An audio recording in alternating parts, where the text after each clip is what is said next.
Hey everyone, and welcome to Slumber Reads. Really quick before we get into the stories, I hate talking about serious topics on this channel, but this is pretty important. There are a ton of channels out there re-uploading my videos. I have nothing to do with them. I don't know who they are. I don't know for sure why they're doing it. I don't know for sure why they're targeting me so heavily. But I just wanted to go on record and say that Slumber Reads is my only channel. And if you see my videos uploaded elsewhere, they are stolen. It's really unfortunate and it's really hurtful.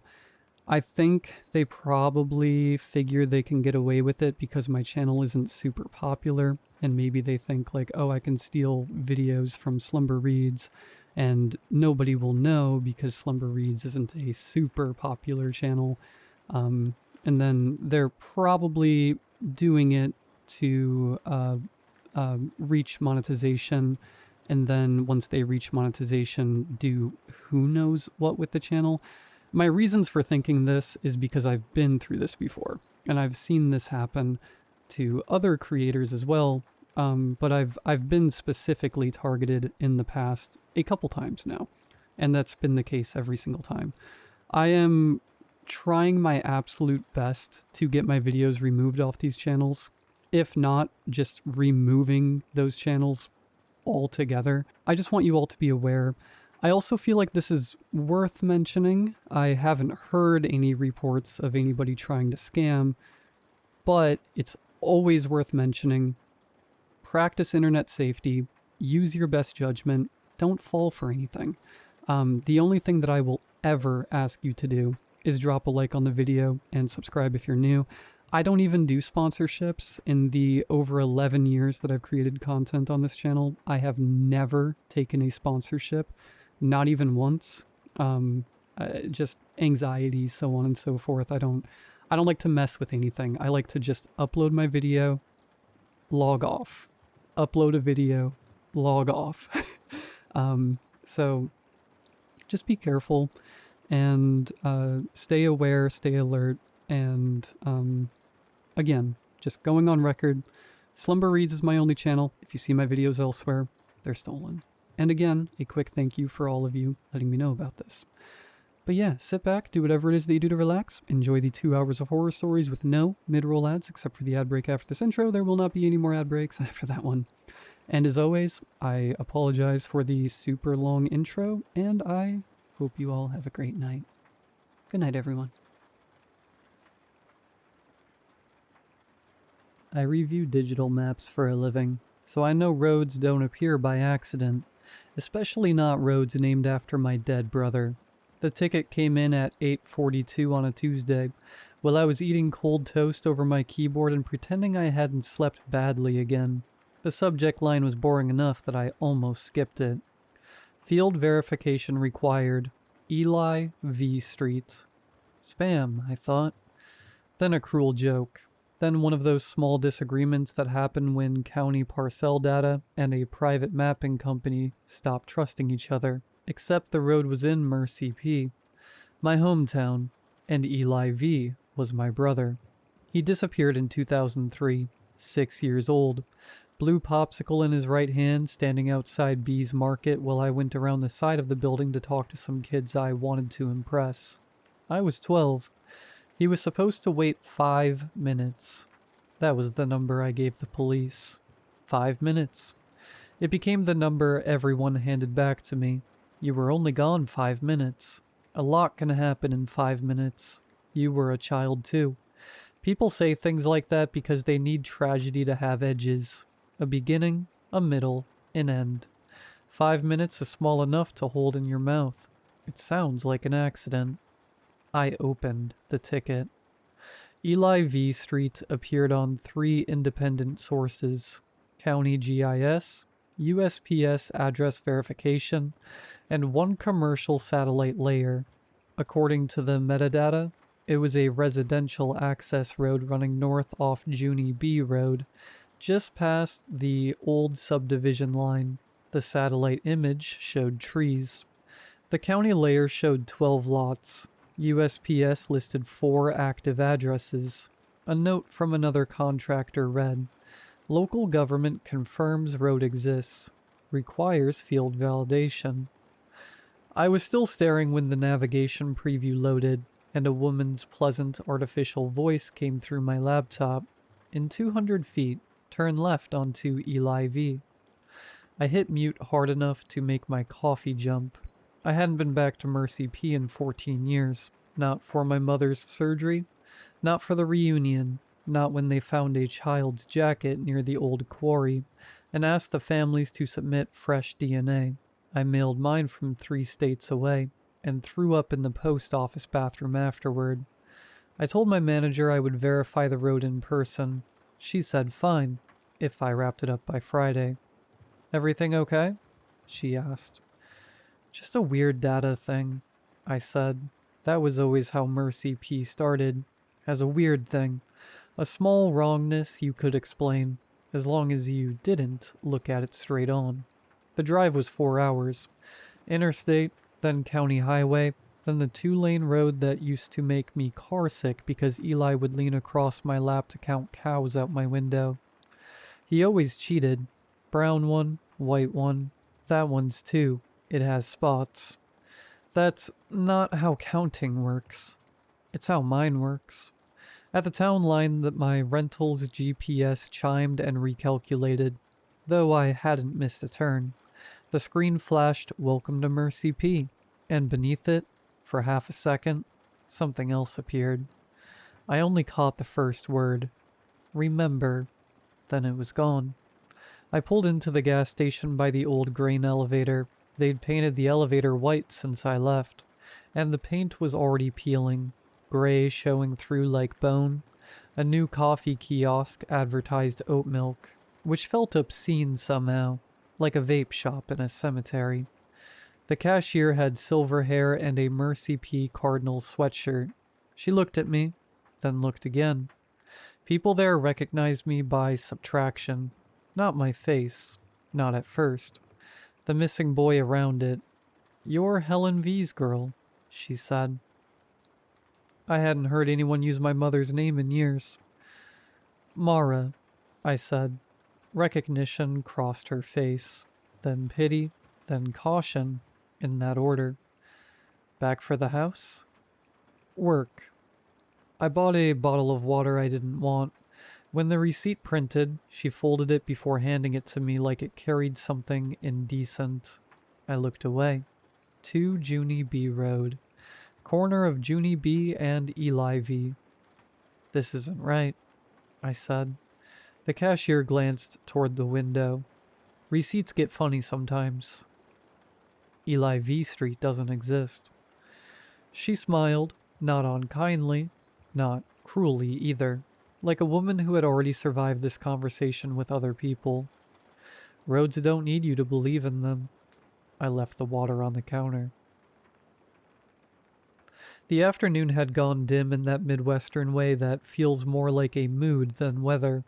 Clouds sat low over the soybean fields. I drove toward the north edge of town. Mercy P was smaller than I remembered, but grief does that. As a child, your town is the world. As an adult, you come back and find 3 stoplights, a church sign, a dairy queue, and a field where somebody's dog died. The old streets were still there.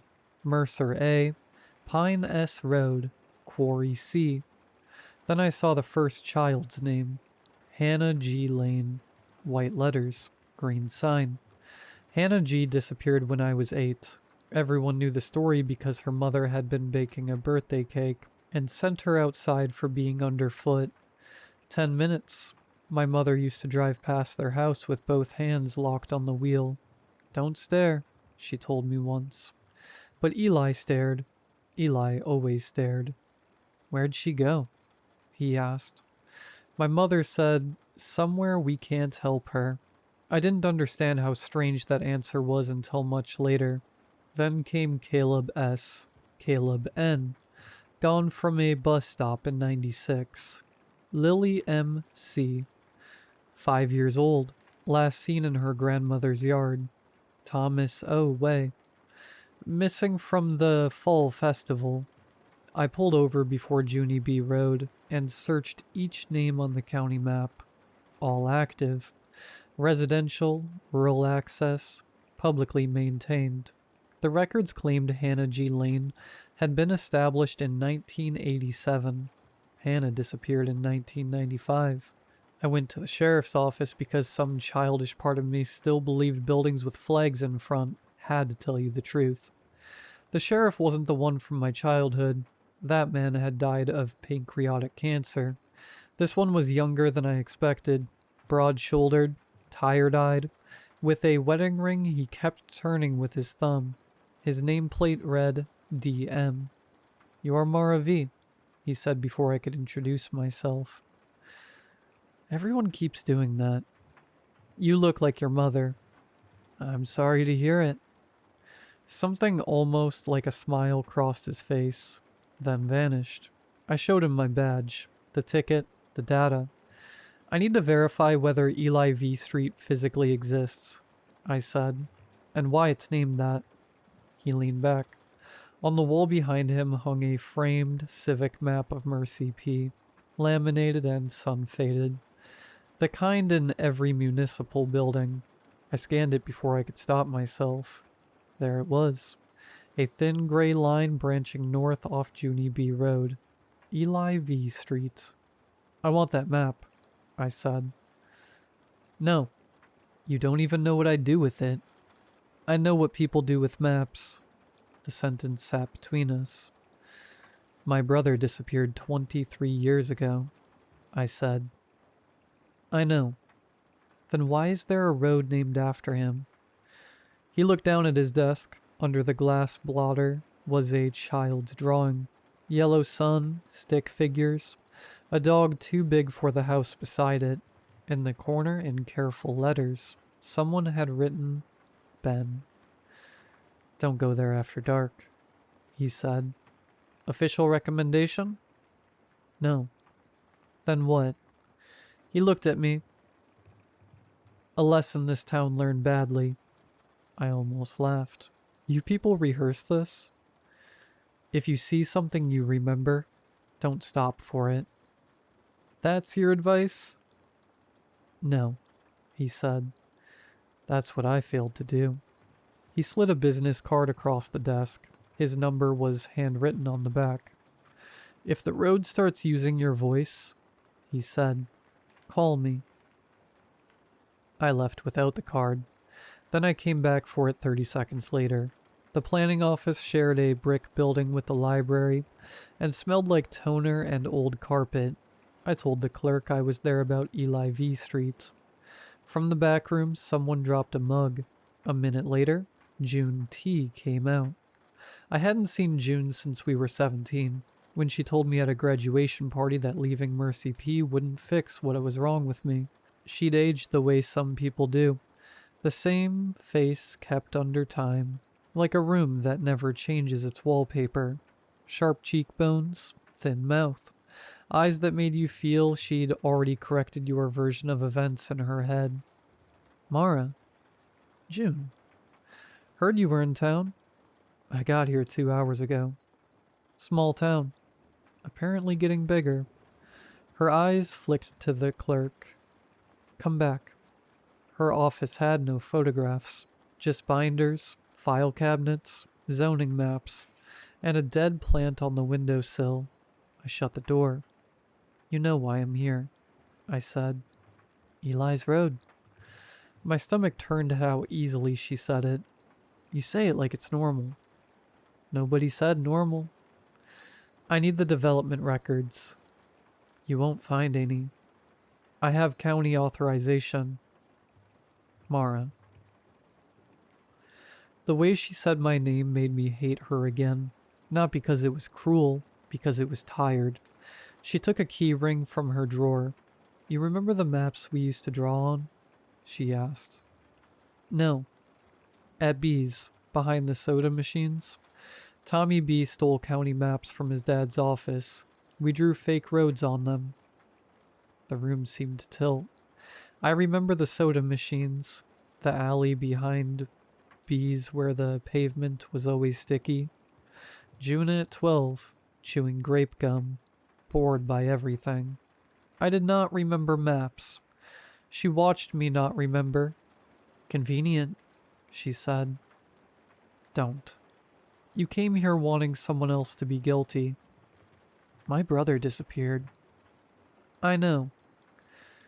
You think I forgot that? No, June said. I think you remembered it the way you could live with. I almost left then. I wish I had. Instead, I followed her through a locked archive to a cabinet labeled Historic Plats / Decommissioned Routes. She set a flat cardboard box on the table. Inside were folded maps. Some official, some photocopied. Some drawn by children. The one she handed me had been creased soft as cloth, its edges furred from handling. Across the top in blue marker was a title in handwriting I knew before I understood why. Go Somewhere Else game. It was Mercy P, 2003, but in the blank spaces around the town, children had drawn roads in crayon and pen and pencil.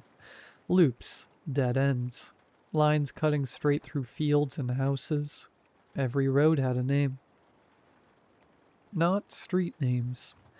People. Mrs. H, Coach R, Caleb's dog, Stupid T, Mom when she yells, and there, north of Junie B Road, in my 12-year-old block letters, Eli V. I touched the paper. Something rose from it. Blue raspberry, dust, hot pavement. My mouth flooded like I was going to be sick. June looked away first. We all played, she said. I shook my head. You wrote people down when you wanted them somewhere else, she said. Not dead, not hurt, just away. I wanted to ask who she had written. I didn't need to. Behind her desk through the window, Junie B Road turned sharply where, according to every old map I had ever trusted, it should have kept going straight. I folded the map with shaking hands. You knew, I said. I suspected. You all did. Mara, every town has missing children. Not every town names streets after them. She flinched. Good. Then she said very softly, Eli's road doesn't end where he disappeared. I stopped. It ends where he was trying to go. Bees Market was still there, though it hadn't been bees in years. Mercy F&F now. Lottery sign in the window. Firewood by the door. The soda machines were gone. The alley wasn't. I parked badly and stood on the cracked sidewalk where I had left him. The world hadn't marked the place. Some part of me had always expected it to. I closed my eyes, and his voice came back so clearly I turned around. If I wait, can I pick the cereal? He'd been wearing the green dinosaur shirt with the hole near the collar from where he chewed it when he was nervous. Blue mouth from the popsicle. One front tooth missing, tongue working the gap. I was embarrassed by him. That's the ugliest true thing about my life, and for years I dressed it in softer words. I was distracted. I was young. I wanted 5 minutes. No. I was embarrassed by how openly he loved me, the way he followed me, the way he thought I was the safest person in the world, when I was mean, frightened girl desperate to be chosen by anyone else. The older kids had been by the alley, June among them, a silver CD player playing something tinny. Someone laughed when they saw Eli holding the hem of my shirt. You brought your shadow again, June said. I heard the rest of it now. Not like memory usually comes, blurred and merciful. Sharp. I told Eli to wait. He asked about the cereal. I said yes. He smiled. Then June held out the map. Write him down. Give him his own road. I remembered laughing. I remember taking the marker. I remember Eli trying to see. Is that my road? Yeah. Can it go to our house? Sure, whatever. Then I wrote his name. Not because I believed in anything, because for one clean, poisonous second, I wanted to know what it felt like to walk somewhere he couldn't follow.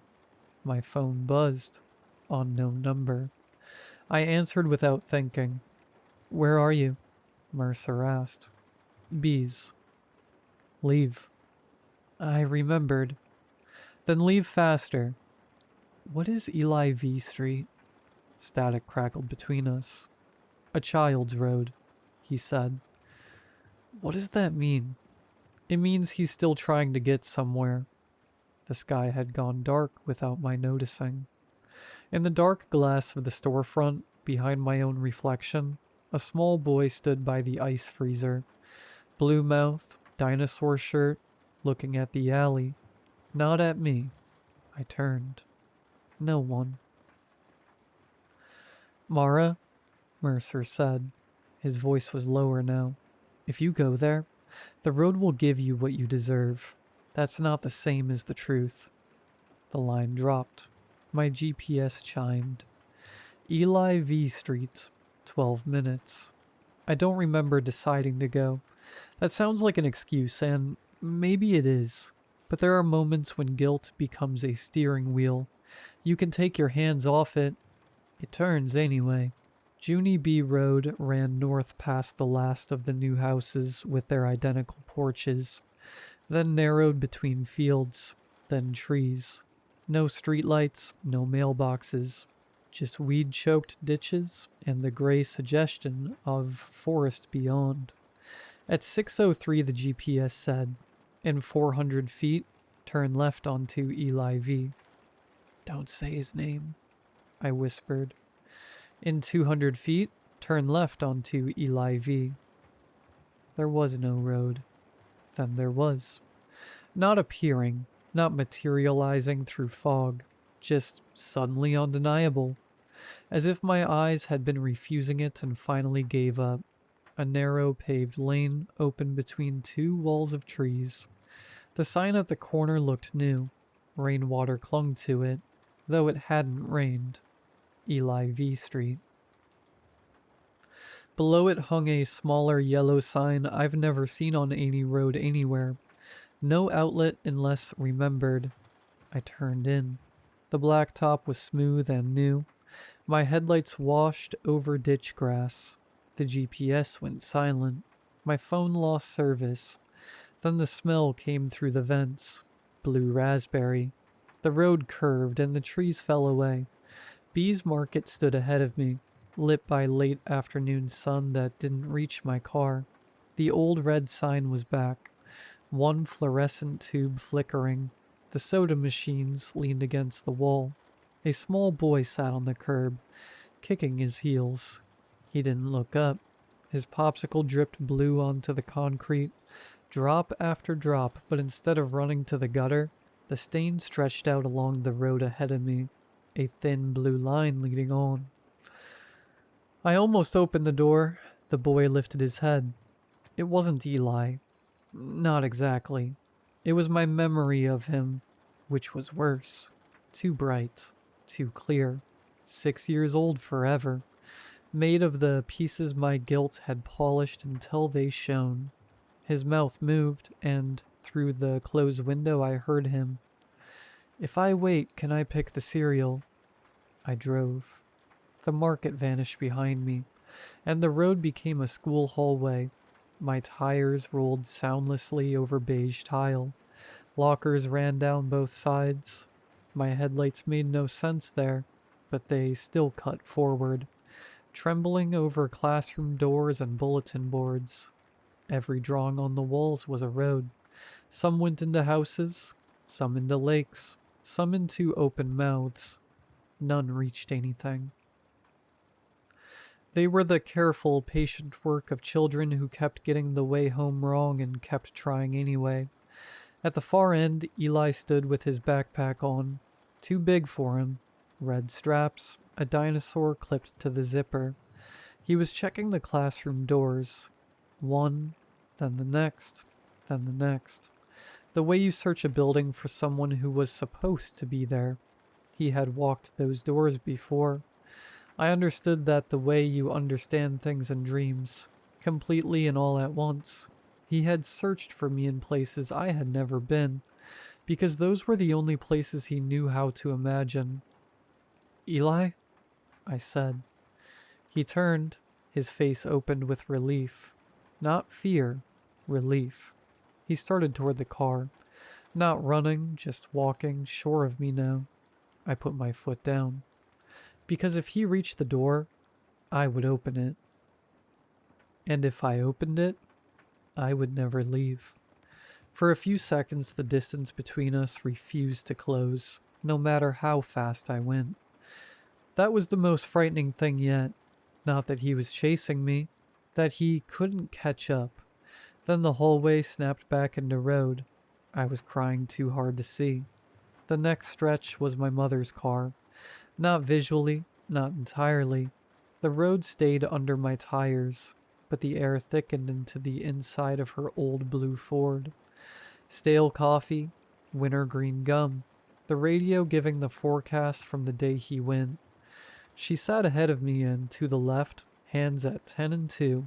The ring already gone from her finger because she'd pawned it that year. His booster seat was behind her, empty. Beside it sat me, 12 years old, looking out the window with a face like a drawn blind. "You were gone 5 minutes," my mother said. "Stop," I whispered. "You were gone 5 minutes." The 12-year-old turned her head and looked back at me with dry eyes. She wasn't haunted yet. She wasn't sorry yet. She was just a girl who had gotten what she asked for and hadn't understood the price. "He was always there," she said. Reasonable, almost bored. I just wanted one place he wasn't. I put the car halfway into the trees rather than hear another word. Branches screamed down both sides. When the road straightened again, I was shaking so hard I could barely hold the wheel. And I understood then that the cruelest thing on this road wasn't going to be my mother, or the dark, or whatever waited at the end. It was going to be myself, telling the truth, at 12. Then came my bedroom. The road did not become a house. It went into one. My headlights crossed pink carpet I hadn't thought about in 20 years. Posters, a white dresser, a bead curtain in the doorway, my unmade bed. The car idled in the middle of the room. When I cut the engine, the silence was enormous. On the floor sat Eli, my old road map spread in front of him, the blue marker in his hand. He was trying to draw, tongue poking through the gap in his teeth. "Eli?" I said. He looked up. This time he wasn't polished by memory. His hair was messy the way it really had been. His nose was running. There was dirt on one knee and dried popsicle sticky on his hand. He looked tired. Not dead, not monstrous. Just tired the way a child looks when he has been waiting too long and still believes the grown-up is coming. "Mara?" he said. I opened the door. The air smelled like my childhood. Dust, strawberry shampoo, crayons, sun-warmed plastic. He smiled. I had forgotten the exact shape of his smile. That was one more thing I had done to him without noticing. "You found my road," he said. I got out. My legs almost didn't hold. "I'm sorry." His smile faded, not from anger. Children don't know what to do with an apology that big. "You said it could go home," he said. "I know." I made it go to B's first. The room flickered. For a second the carpet was pavement, the dresser a soda machine. "Because that's where you left me." Then to school. Another flicker. Lockers. Fluorescent hum. "I thought maybe you went there." He smoothed the map with his small hand. "But I kept getting lost." I went down on one knee in front of him. "I tried to remember the way," he said. "I did. The store and the cereal and your room. How you smelled like that orange gum you weren't allowed to chew. Your shoes." A broken sound came out of me. He smiled a little. "They had silver stars." They were stupid shoes. I like them. Then he looked back at the map. I waited. I know. No, he said gently. I waited all of them. I won't try to describe what happened in me then. It wasn't crying. Crying is something the body can do and survive. This was older. Something that had been frozen since I was 12 cracked all the way through, and through the crack I saw him, waiting outside B's as the sun moved, waiting through the police lights, waiting while our mother screamed his name hoarse, waiting while rain washed the blue from the curb, waiting while flyers faded, waiting while I grew taller, learned to drive, kissed boys who didn't know his name, told people I was an only child because it was easier than watching their faces change. He had waited with the kind of patience only a child has when someone they love has promised to come back. You look old, he said. I laughed and sobbed at once. I know. Are you still mad? No, I was stupid then. You wrote me on the map. I couldn't answer. He looked at the paper, then at me. I thought it was a present. That was the one that did it. Not an accusation, not anger. A little boy who thought his sister had given him a road. His cold fingers found my wrist. Don't cry, he said. Why? His eyes moved to the doorway. The bead curtain was gone. Beyond it wasn't the hallway of our old house. It was a road, new, unpaved, pale dirt under a sky with no color in it. At the end of it stood my mother. She looked younger than when she died and older than when I left, both at once. Her arms hung at her sides. In one hand she held a folded map. Behind her, street signs leaned at crooked angles. Hannah G., Caleb, Lily Mae, Thomas, Ben M. Names I knew, names I didn't. My mother did not move. She only unfolded the map. Even from across the room, I knew her handwriting. Mara V. Not in crayon, in pen. Dark, deliberate, an adult hand. When? I asked. Eli's fingers tightened around my wrist. The night after I went. The room went cold. She said she only meant 5 minutes, too. For the first time since she died, I understood the way my mother had watched me grow up. Not without love. Not with love, either. With fear. She had wanted me gone for 1 second, long enough not to look at what I had done, long enough to imagine a house where she had lost only one child, and not the wrong one. The town had listened to her too, but Eli's road came first, drawn earlier by a girl who didn't believe in it. My brother, who thought it was a gift, had walked out onto the road that might have taken me, and he had been trying to find his way back to me ever since. You have to go, he said. I'm not leaving you again. He frowned like I was being difficult about bedtime. You didn't leave me all the way. Yes, I did. No, he said. You remembered me. I stopped saying your name. But you didn't forget it. Some mercies hurt worse than punishment. He pushed the folded map onto my hands. Take it. What is it? My road. In the doorway, my mother took 1 step forward. The house shuddered. Eli leaned close and whispered, Keep it folded, and it can't find the end. Eli. Don't let it make a street out of you. Then he ran past me. Not to me. Past me. Toward our mother. For 1 insane second, I thought he meant to hug her. Then he threw both arms around her waist and held on the way he used to hold on to me when he was tired. Stubborn, sticky-handed, impossible. Go, he shouted. My mother made a sound. It wasn't a monster's sound. That would have been easier. It was grief turned inside out. The walls cracked, the bead curtain flashed in and out of being. Every poster in the room became a map. I ran for the car. When I started it, I looked back. Eli was still holding her.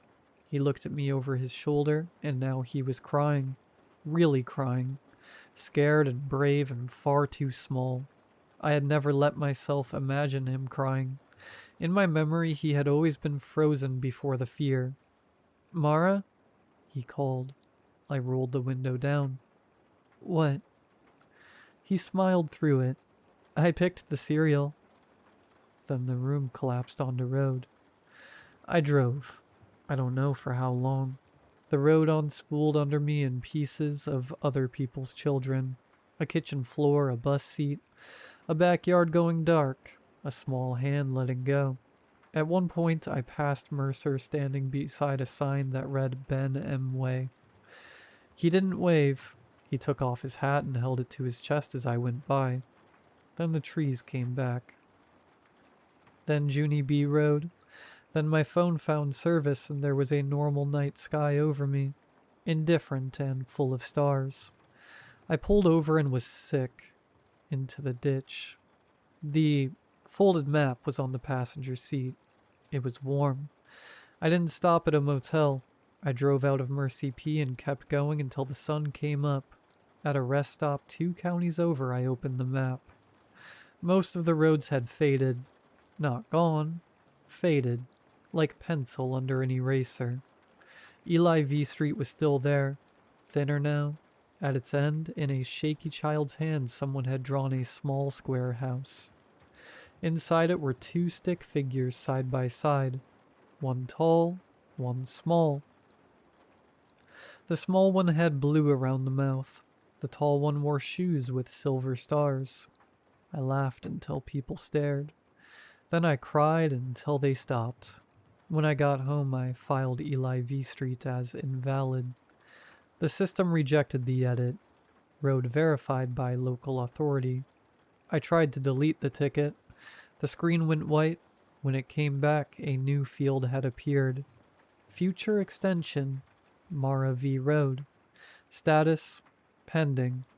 I called Mercer. Disconnected. I called June. No answer. I check the county maps sometimes. Eli V Street is gone now. Not unlisted. Gone. The parcel lines have closed over it like water. Satellite shows only trees. But there is a new road on the north side of Mercy P. I found the photo in the database one night. The green paint on the sign still looked wet, though the records say it has been there since the year I was born. Mara V Road. I have never driven it. I don't need to. Some mornings my navigation app suggests it before I type anything in. Some nights, when I unfold the map just enough to check that Eli's road is still closed, I see the pencil line of mine stretching a little farther. It does not lead to Mercy P. Not anymore. Last week it turned toward my apartment. I keep the map folded. I keep saying his name. No outlet, unless remembered.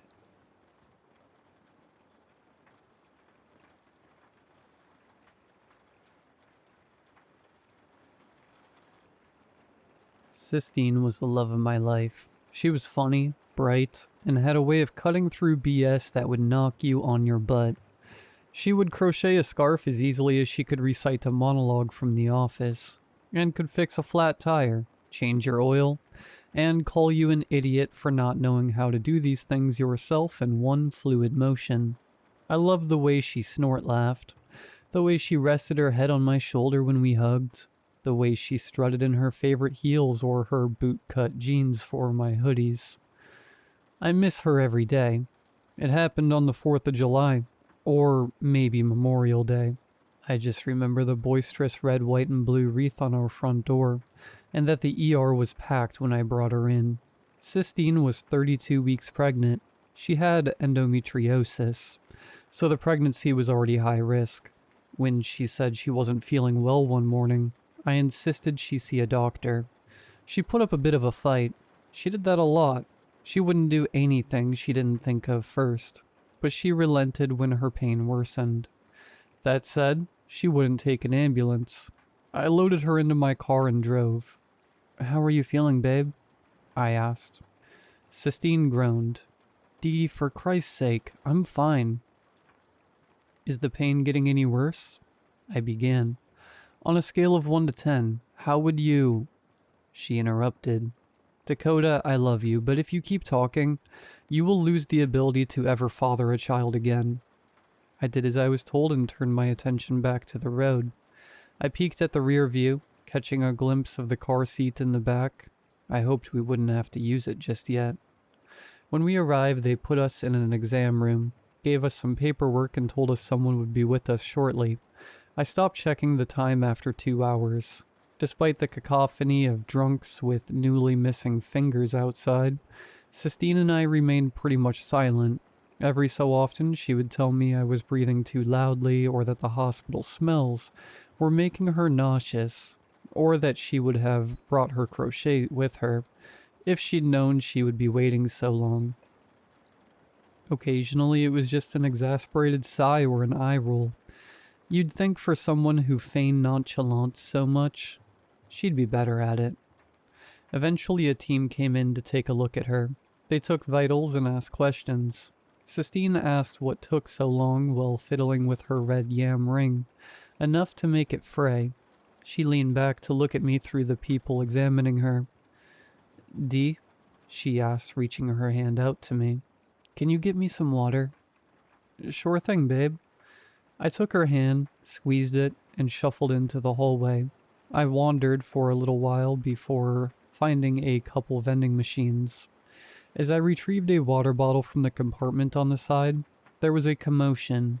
Codes called, yelling, the squeaking wheels of gurneys and crash carts. I glanced behind me, only to see Sistine being wheeled away. My feet pounded against the linoleum floor as I ran after her, only to be stopped by an orderly. "Sir," they put their hands on my chest to prevent me from going further. "Sir, you can't go back there." "Where are you taking Sistine?" I craned my neck to locate her, but she'd disappeared around a corner.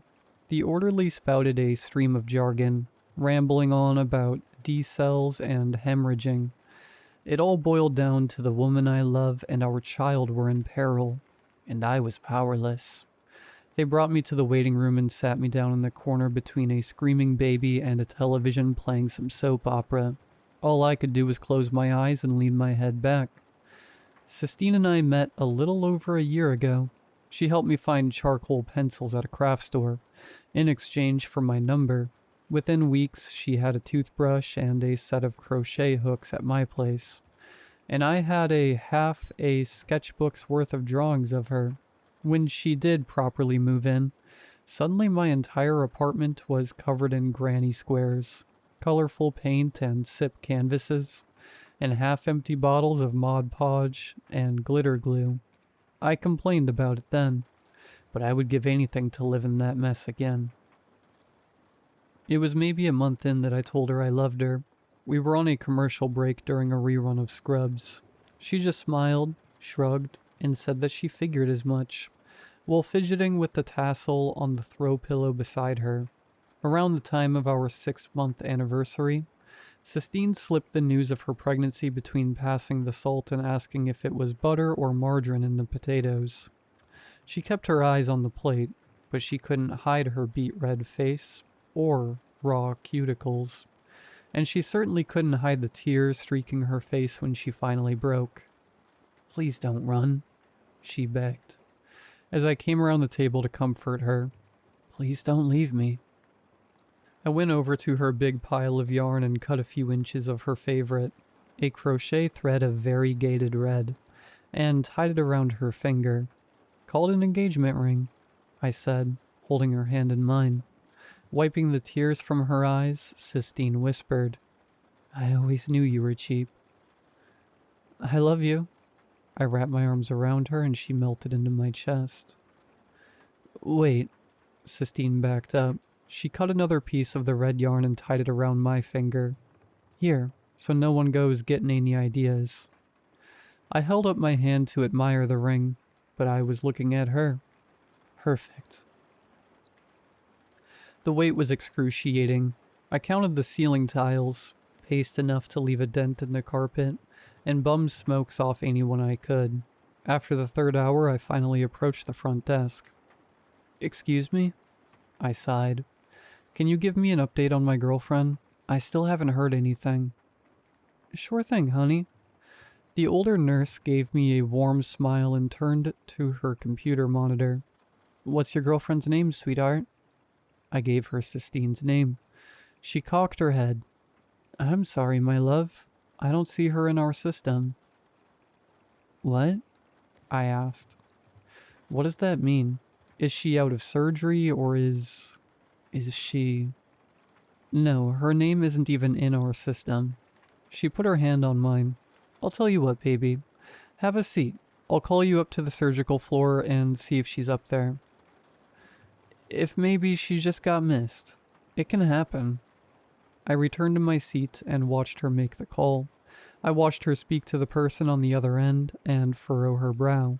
I watched her stumble over her words and nod before hanging up.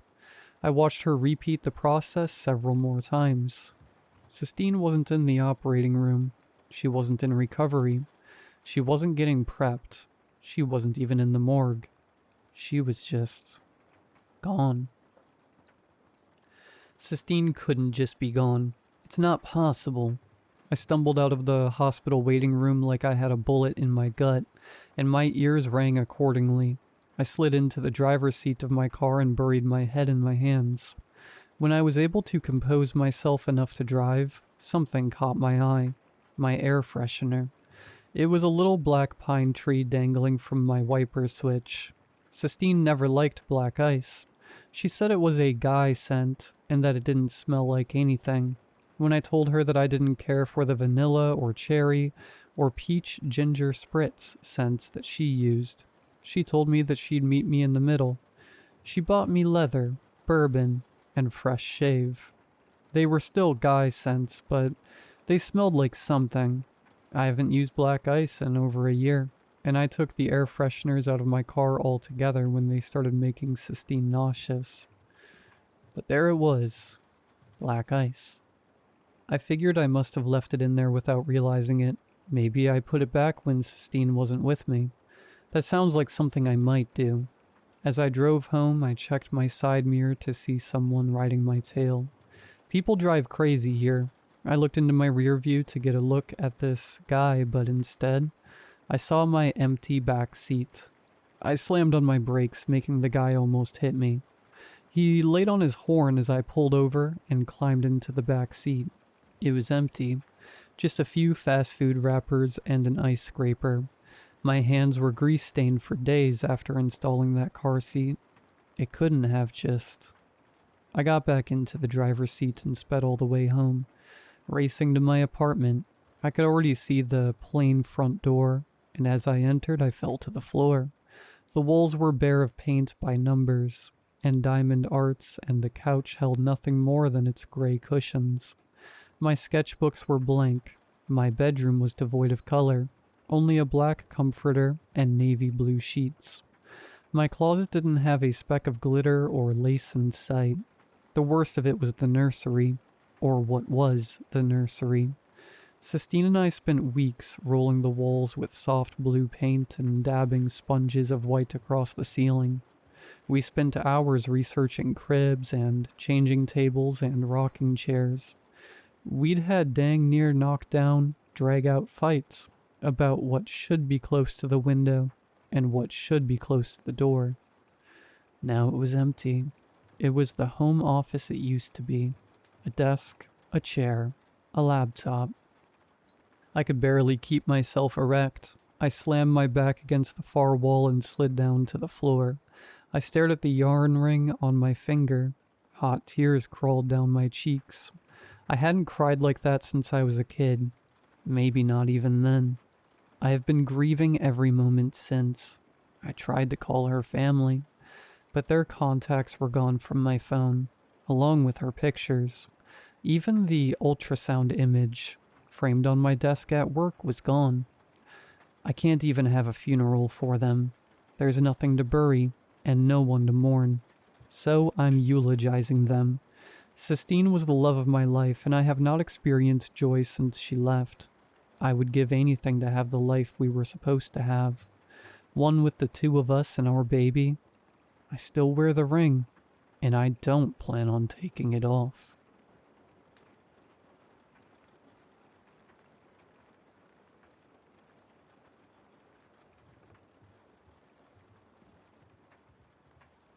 I told my wife I'd pick her in every life. She said I already have, and she makes sure I do each time. She was a prankster, and so I assumed she was just being silly. Yeah, why wouldn't you? I'm a great husband, I said, laughing off the joke. I'm not joking, actually. Usually I like to wait until you're closer to the end to tell you, but you'll be gone soon enough. I told you to schedule that doctor's appointment. Yeah, okay, Vera. Whatever you say. I was barely unsettled. She was a weird girl, part of why I liked her. As I started to walk into the bedroom, she grabbed me by the wrist. Sam, I'm not joking. Okay, I'll bite. What are you talking about? I've known you for probably 2,000 years, and most of us pick a person for one lifetime and then switch it up. But you, Sam, you have been so profoundly depressed in each life, it's like I hit the jackpot. The best thing is when you have plenty of hope only for it to be destroyed. I was really looking forward to this time, but you were stupid and waited for the doctor's appointment. You only had a few weeks anyways. But now I'm going to miss out on the hope being crushed once the doctor realizes there's nothing they can do. She didn't laugh. She didn't smirk. She was dead-eyed. You're not going to scare me into going to a stupid doctor's appointment. I'm 33. I don't have cancer. You foolish humans will do anything to convince yourselves you are immortal. Even the greatest minds on your planet don't live longer than 120 years or so.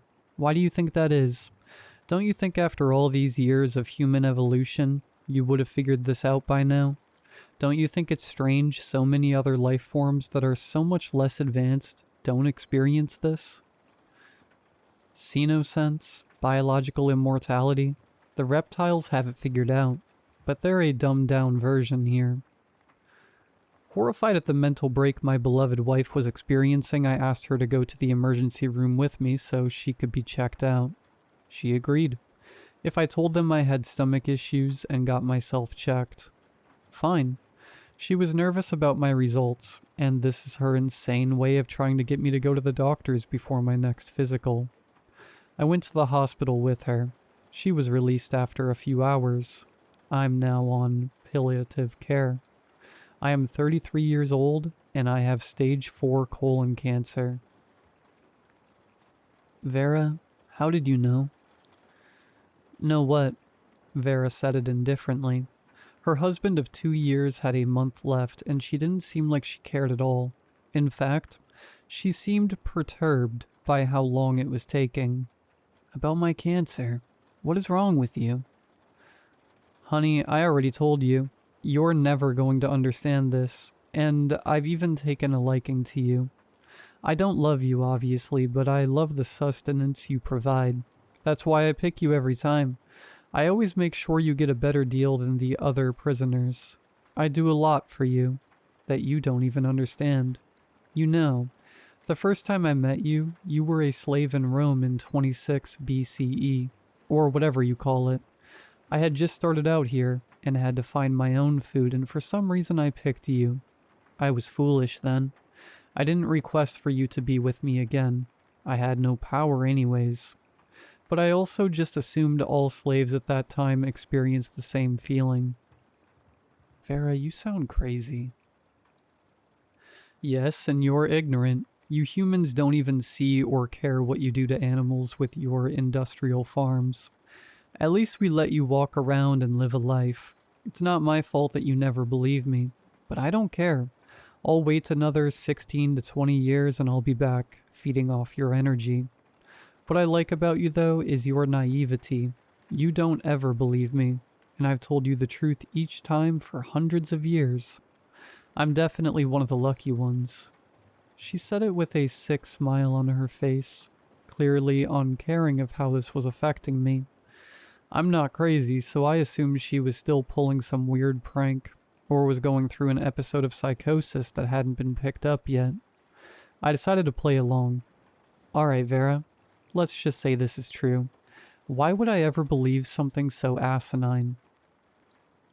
Well, I've done this before and you typically die right after. But I do kind of want to speed up this process since I'm getting hungry. Humans think we all feed off the whole earth. That would be nice, and that's not a luxury my species has. It's very much eat or be eaten with us. Before I could say a word, she continued. Think of the known universe to you humans as the United States. The Milky Way is essentially 7 Mile in Detroit. One of the worst places you could find yourself. Well, me and my species are here for at least the next 10,000 years, until we can gain enough energy to move on. The Andromeda is essentially Gary, Indiana. There aren't nice neighborhoods for hundreds of thousands of light years. You see, in this part of the universe that you know, you essentially live in a prison. You deserve to be here, so I can't feel bad. Who knows what you did? All I know is you provide a supreme amount of low, vibrational energy. Unfortunately, my species is very much still second-class citizens. Racism spans the cosmos, believe it or not. Anyways, that's why you and every human being on Earth are here, and you idiots choose to go into the light. Even after I tell you all this, I can guarantee you still will, because you've already done it hundreds of times. I've been your best friend. I've been your daughter. I've been your husband, your father, your wife, your favorite uncle. Each time you listened to me and went into the light. Like a moth to a flame. I would feel worse if you eventually figured it out, but you haven't, and so I continue to feed. Mouth agape, I didn't have words to speak. I still assumed she was having a mental break, but the lore she created was perplexing. Before I could respond, she stopped me with a single wave of her finger, and then she did something unimaginable. Right before me, in my literal deathbed, she transformed. It wasn't as showy as you'd think, and while I have trouble remembering all of it, I need to write this down. She became a being of pure light, vaguely reptilian and bright green, almost radioactive, and about 7 to 8 feet tall. At the same moment, time seemed to stop. No beeping of the machines keeping me comfortable. No cable TV playing in the background. Nothing. Her eyes weren't eyes. They were voids. Voids of darkness that would make the Vanta Black paint look white. It was the most horrifying thing I had ever seen. I could barely hear or understand her when she transformed back to a human, but I will never forget what I saw. After that, she left, as I started to code. A plethora of doctors and nurses rushed in asking for a cart to crash or something. And suddenly I was in total darkness. Not even close to the darkness of her eyes, but dark beyond anything I'd seen on Earth. I saw a distant light, and Vera was there to guide me. It's okay, Sam. It's time for you to go. Go into the light. I stopped and thought for a moment. Then I told her my decision. I'm not going, Vera, or whoever you are. She muttered something frustratingly in a language I didn't understand, and I could tell she was transforming into her horrific form again. Suddenly I woke up in my hospital bed. I asked the doctor where my wife was, and he said she hadn't come to visit me yet, still in the psych unit downstairs. Was anything I saw real? Is any of this real? I want to believe it's all in my head. The chemo and dilaudid acting up. Anything to blame mental fallacies before accepting what she said. That's why I had to post this. The longer I think of it, the more I think it was a dream brought on by my fear of death. The only thing that terrifies me is when the nurse came in to change my ice chips. Looks like you spit up or something in your cup. Did you eat any snakes lately? She said with a light-hearted laugh. No, why? Well, I'm from Georgia, so it's not uncommon. I've just never seen a snake shed its skin in such a public place up here in New Hampshire." As she pointed the cup towards me, I gasped, because I know there are no bright green snakes in New Hampshire.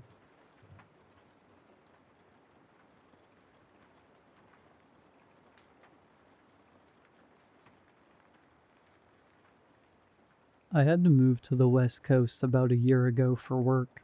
I'd heard about how awful the situation was with rent and all, but I hadn't given it much thought until I actually had to start looking for apartments. Pardon my language, but it's frickin' ridiculous. My job requires a graduate degree, and the rent alone in some of these places is more than I make in an entire month. Then you factor in food and whatever else, which is also expensive as hell. And the whole thing's messed up. I'd basically resign myself to a diet of rice and beans. Maybe one chocolate bar a month if I was feeling particularly extravagant. I'm one of those guys that can sleep on airplanes. So if the place I found didn't have enough space for a bed, I was totally fine with just sleeping inside a closet or something. Anyway, point is, I was ready to suffer, and yet in my moment of desperation, a light appeared in the darkness, a light in the form of a Craigslist ad. I couldn't believe it when I saw it, a listing with a rent of just $200 a month. From the photos, it was clear that the place was far more luxurious than anything else in my price range. There was a bathroom, there was a kitchen, there was even a balcony. You see something like that, your first assumption is that it's a scam. But when you're in a situation like mine, you've got to take any chance you can get. I contacted the person that had posted the listing and told them that I was interested in seeing the place. I also threw in some of my background. Explained that I lived on the other side of the country but was currently in the area searching for an apartment due to work. Basically tried to come off as slightly desperate and also a bit pitiful. I got a response less than a minute later asking if I could come to the apartment for a tour. Naturally, I said yes. There were a lot of people at that apartment building for the same reason as me, so they had this whole system set up with numbered tickets like it was the frickin' DMV.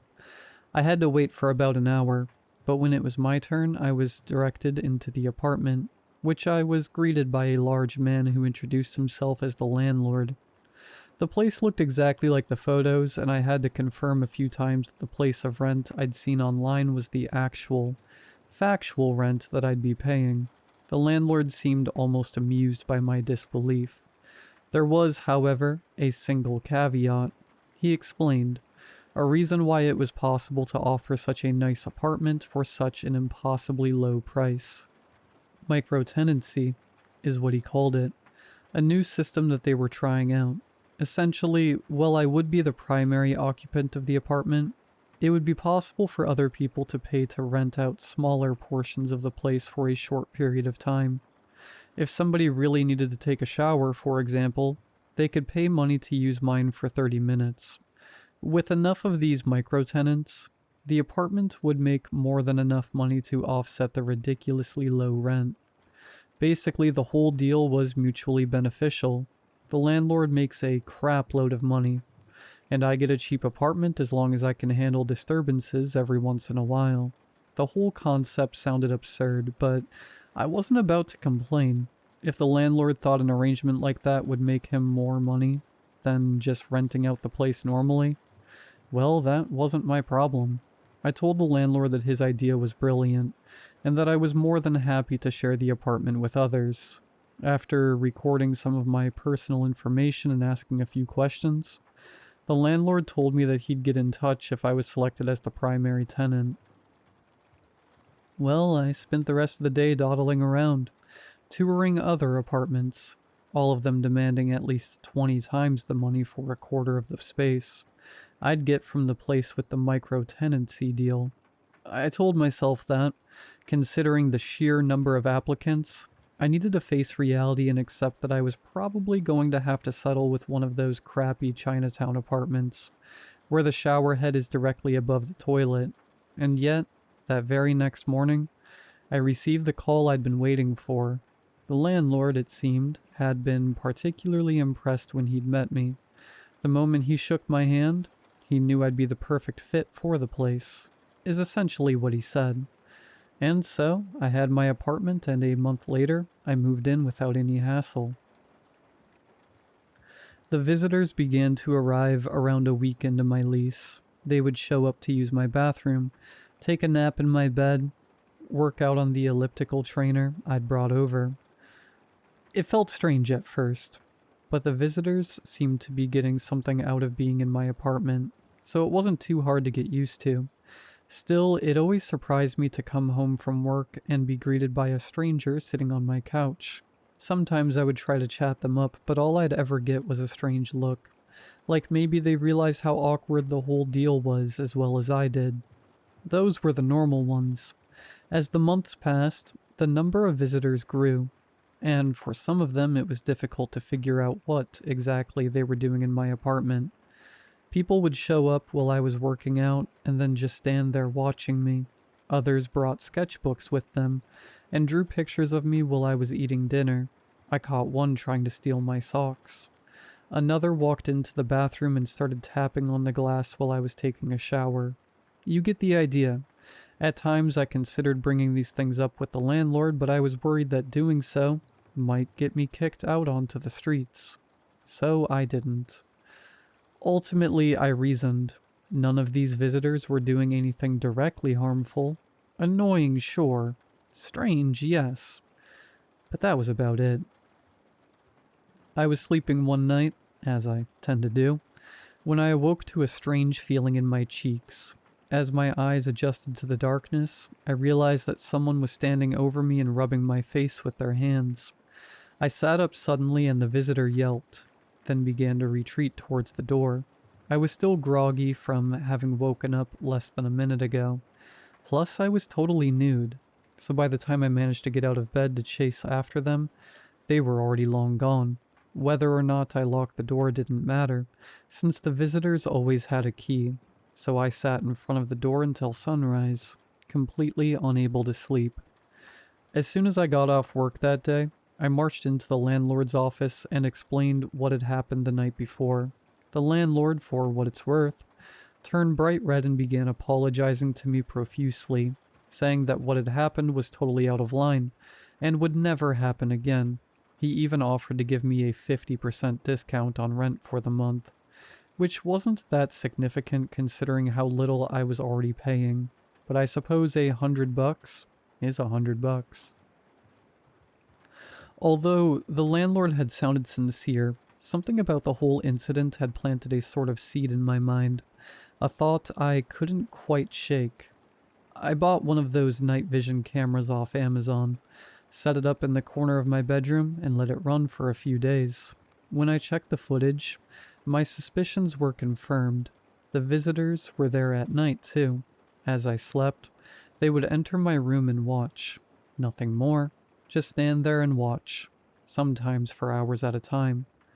I tried to ignore it. I tried to tell myself that whatever these people were doing, it was totally all harmless.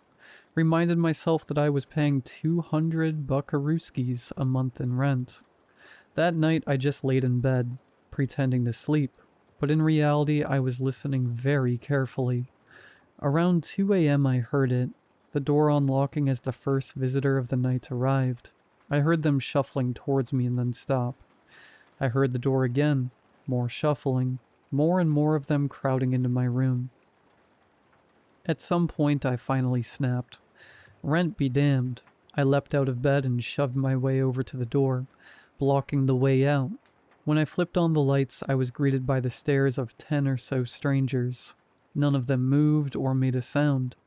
I addressed the crowd with a hearty, "What are you guys doing here?" hoping that I might sound intimidating despite being only 5'9". None of them so much as flinched. It was then that I noticed something peculiar. The face of one of the visitors, who appeared to be a woman in her late 30s, was sagging at the eyes, far more than the face of even a woman that age ought to. It was as if part of her skin had simply come loose from her skull. I quickly scanned the faces of the others, but couldn't see anything off about them. It was only that particular woman. Not thinking too hard about the legal implications, I lunged towards the woman and grabbed her by the cheeks. Seizing the opportunity, the rest of the visitors slipped past me and ran out the door, while the one I had grabbed began to struggle and yell at me in a language that sounded like Italian but probably wasn't. While I haven't touched many women, I could immediately tell something was wrong with this one. Her skin was so loose, and as she tried to escape my mannish grip, I could feel something beneath her skin. Something wiggling. Something inhuman. I pulled then, and the woman's face, no, her entire head came off, and I realized that what I was holding was one of those rubber masks like they used in Point Break, only more realistic. I was stunned, shocked, like a dog that had tried to move out of its bed, and while I was in that state, the woman used the opening to circle around me and escape through the door the rest of her compatriots had used. As she did, I managed to catch a glimpse of what had been under the mask. A great mass of worms where her head should have been, all wet and wiggling and alive. Unsure of how to proceed from there, I grabbed a knife from the kitchen and spent the rest of the night sitting in front of the door, but nobody else appeared after that. The next morning there was a knock on the door, and I would have crapped myself then and there, if said knock hadn't immediately been followed by the landlord's voice announcing his presence. I quickly put on some clothes and then let him in, hopeful that he would explain to me what had just happened a few hours prior. Instead, he handed me an eviction notice. I played dumb, asking what the issue was, and what I could do to resolve it. "You attacked one of the micro-tenants," was his response. Now that I was on the chopping block, I found myself regretting everything I'd done the night before. I told the landlord that the people visiting my apartment weren't actually people, and that something messed up was going on. I thought maybe he would turn the tides a bit in my favor, but the landlord just nodded and smiled at me, sensing that things weren't looking good. I got on my knees and told the landlord that okay, maybe they weren't human, but that was fine. Now I knew there wasn't anything to be afraid of, so please just let me stay in this apartment. The landlord looked at me with a queer glow in his eyes, possibly cataracts. "That's the issue," he said, more or less. "You know too much, and now that you know, you're going to behave differently, unnaturally. Can't have that." With that, he turned and waddled out of my apartment. As the door closed, he called out to me, "It's a shame. You were quite popular." That was a few days ago. 3 more and I have to be out of here. There haven't been any visitors since that night. And yet, when I look out the windows, sometimes I can see people out there, staring in. I swore one of them was wearing a shirt with my face on it. Maybe I'm just imagining things. Anyway, I'm still looking for a new place to live. Had to sell the elliptical trainer, since I might be living in a box under a bridge somewhere for a while. Once I'm gone, I reckon that ad will go up again. If you're lucky, maybe you'll find it. Maybe you'll even become the next tenant. And if you do, play dumb, and remember that they're only there because of you.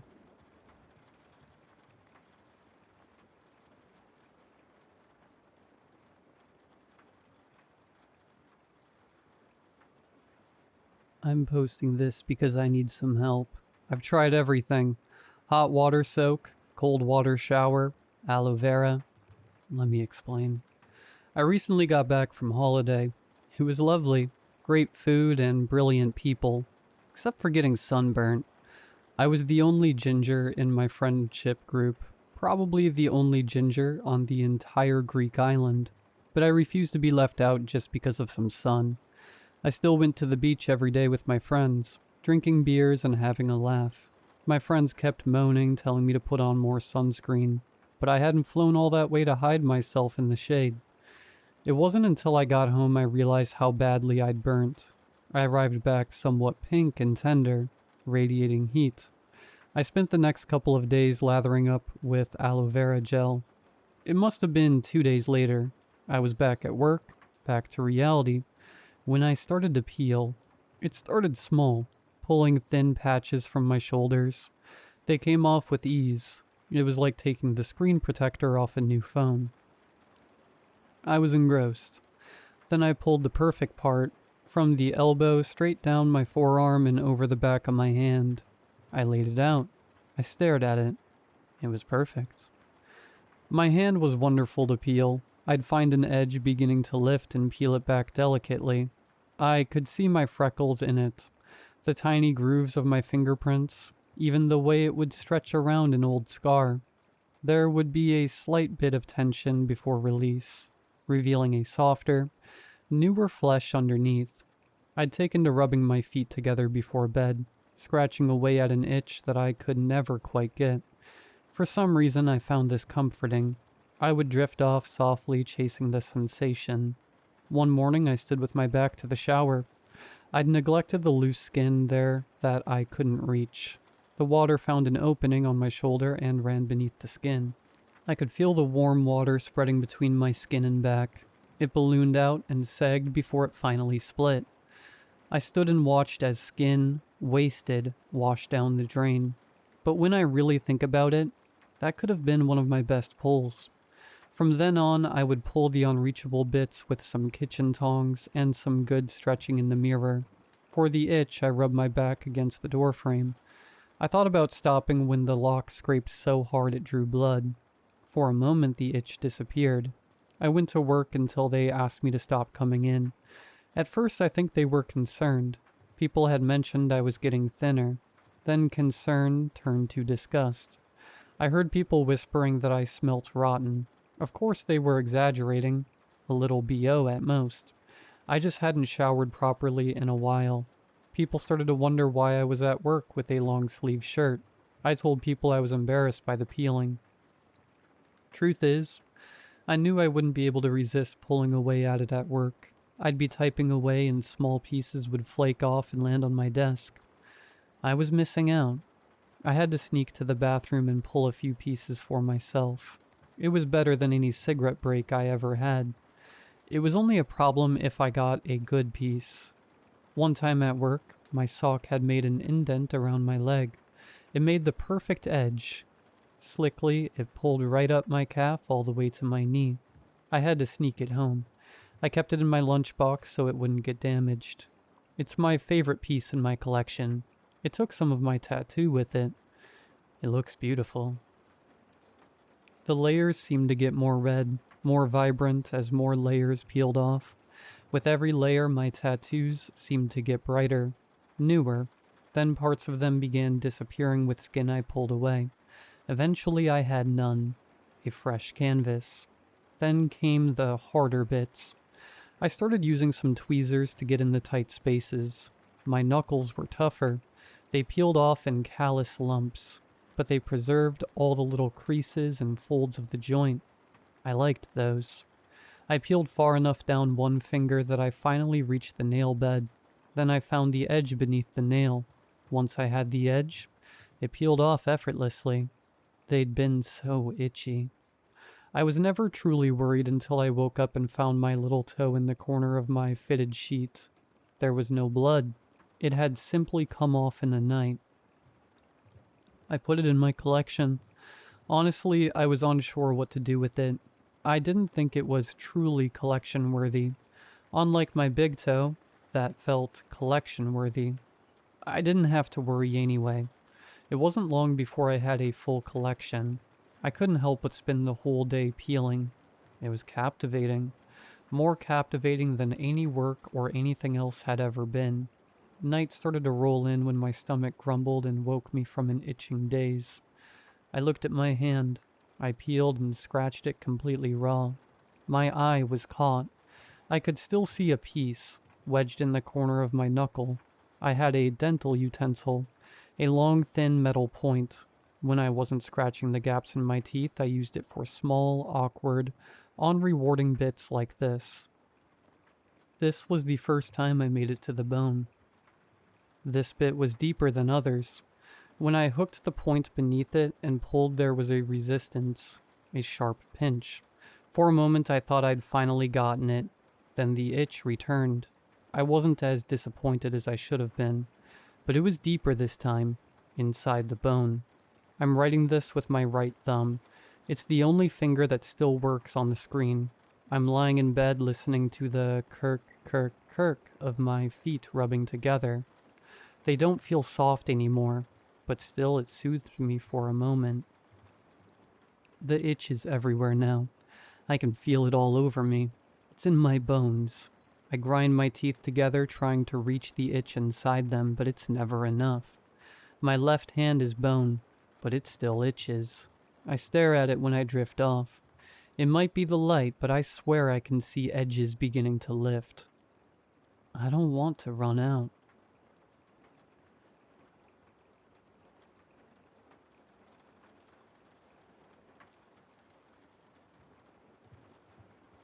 I don't know if this was just an extremely vivid fever dream, a false memory, or something else entirely.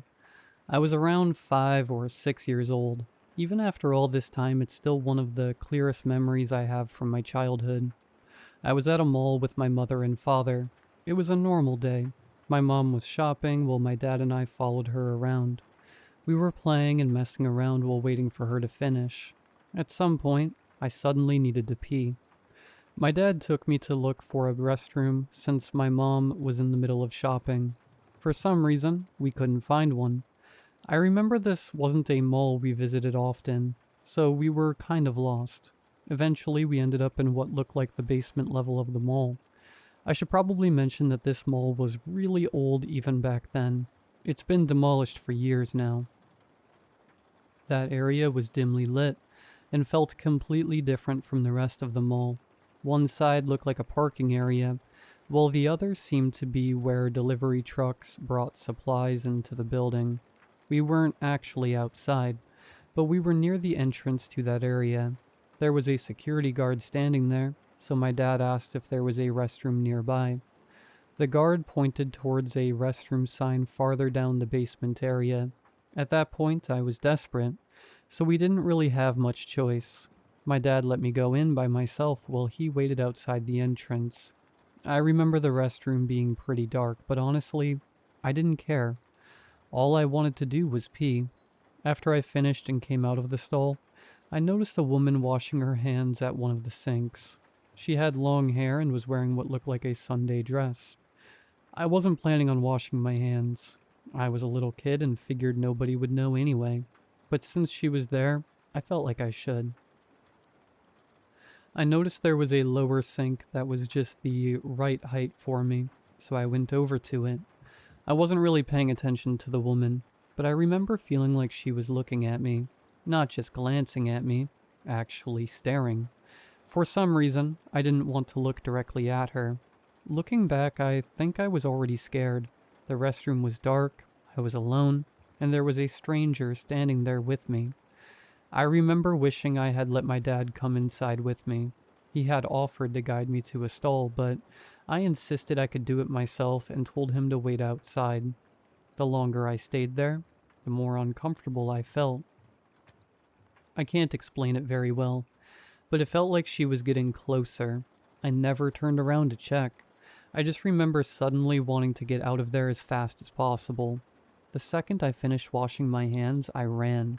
I practically sprinted out of the restroom.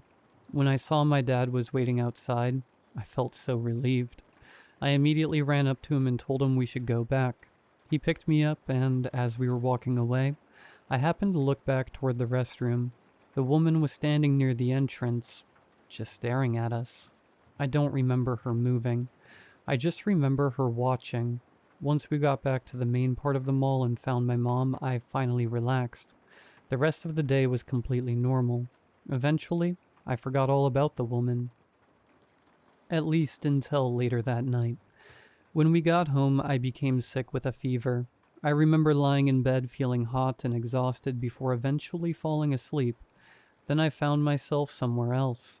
The best way I can describe it is that I was inside a room made of flesh. I know that sounds ridiculous, but that's exactly what it looked like. The walls moved around me like I was inside a womb again. Everything seemed to pulse and squirm. It felt like I was sitting inside somebody's intestines. Naturally, I started freaking out. I remember crying and trying to get out. The whole room felt disgusting. It was warm, wet, and alive somehow. What scared me most was that I was completely alone and had no idea where I was. I remember crying so much I blacked out. When I woke up, I could see trees. I found myself in a forest, then I saw people nearby. There were 4 people wearing black robes, and around 10 to 15 people tied together in a line. At first, I thought they were prisoners. Then I got a better look. They looked tortured. Some were crying, some were barely standing. I quickly hid near the side of the cave where I could still see them without being noticed. That's when I saw her, the woman from the restroom. She was standing with them. The people who were tied up had strange symbols carved into their skin. They looked like they had been cut there with knives. Honestly, describing them as beaten or tortured doesn't really do them justice. Some looked like they were degloved. Some appeared amputated. Others were so badly injured that they barely looked human. And the smell. I don't know how I could smell something in a dream, but I could. It was awful. The most putrid even till now. I haven't smelled anything worse. I have no idea why I stayed there watching. Maybe because I recognized the woman, or maybe because I was too terrified to move. The 2 robed figures at the front of the line seemed to be searching for something around the cave. The other 2 stayed behind the people who were tied up. The cave itself wasn't some huge opening. It was the kind of cave where you wonder why cave divers would willingly crawl inside. Then the woman looked directly at me. At first, I didn't recognize her. She looked different somehow. If it wasn't for her long hair and those hollow eyes, I wouldn't have recognized it was the same woman from the restroom. Then we made eye contact and she pointed at me. The robed figures immediately turned in my direction. Later, I realized something strange about that moment. She never said a word. Nothing was covering her mouth, yet she never spoke. She only ever pointed. The robed figures started moving toward me. I could barely see their faces as they dragged me away. I could sense confusion from them, but they tied me up anyway. I found myself at the back of the line, tied by the neck just like the others. I remember crying my eyes out because I didn't really want to go back into that cave. I pleaded and pleaded, telling them I wasn't supposed to be there, but it was no use. I was stuck in that line while the 2 robed figures continued searching for something. Eventually, they found it. A small wooden door, heavily chained shut. The door slowly opened as they pried the chains away. As soon as it opened, the line began moving. One by one, the people dropped onto all 4s and started crawling through the small opening. Earlier, I described how putrid the people smelled, but the stench coming from that opening was somehow even worse. It smelled like every rotten thing imaginable had been mixed with feces and packed inside that cave. The smell was so overwhelming that even now, over 20 years later, I can still remember it. The line slowly moved forward, closer and closer to the opening, and just before it was my turn to enter, everything went black. The next thing I remember was waking up in a hospital bed with my parents sitting beside me. I later found out that I had been unconscious for 3 days because of dengue fever. After that incident, life went on. Every now and then, though, I would remember that dream and end up feeling sick to my stomach. Sometimes I would even throw up. Nonetheless, I grew up like any other kid, but I wouldn't deny that it did mess me up. I never mentioned any of these to anyone, even my parents. I buried this deep into my memories, then eventually fulfilled my dream and became a doctor. For years, I convinced myself it was nothing more than a fever dream. Maybe it was a weird lucid dream. You know those weird dreams you have when you have a fever? I don't know how could a child that age even come up with those concepts. But I long forgotten it. But then something happened recently. I saw her. I saw that woman. She looked exactly the same as the time I saw her. She was my patient. She was rushed into the ER covered in severe injuries, with those same strange symbols carved into her skin. There she was, lying on my table. I tried to save her. I really did. But the trauma was simply too extensive. Her body gave out before we could stabilize her. I wanted to ask her so many questions, just to make any sense about it. She had multiple fractures, extensive soft tissue injuries, and signs of prolonged abuse. Some of her injuries were unlike anything I'd ever seen in my career. One detail in particular still messes with my head, but I don't feel comfortable describing it. She had been found in a public place and brought to our hospital. The fact that she arrived alive at all was a miracle. She was admitted as a Jane Doe. No identification, no wallet, no phone, nothing. The police took over the investigation almost immediately. I wasn't supposed to know anything beyond what was necessary for treatment. Every time I tried asking questions, I got the same answer. It's being handled. But that only made it worse. I haven't slept properly since. I can't get her out of my head. I don't even know where to begin.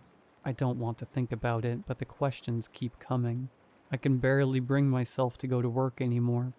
And now I can't stop thinking about it. About the dream, about the cave, those symbols, about her. And about the fact that she looked exactly the same as she did 20 years ago. Am I going to end up like her? I wish I could forget it all. It doesn't even make sense. I sound crazy. Maybe I am, who knows, but I don't care anymore.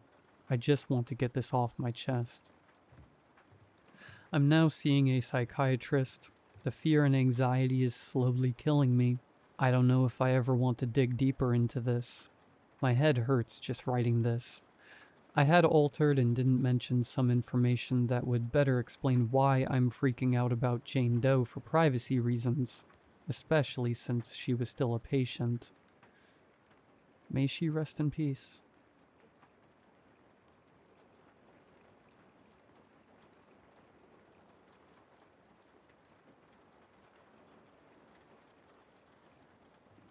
I don't know what to do. I'm freaking out.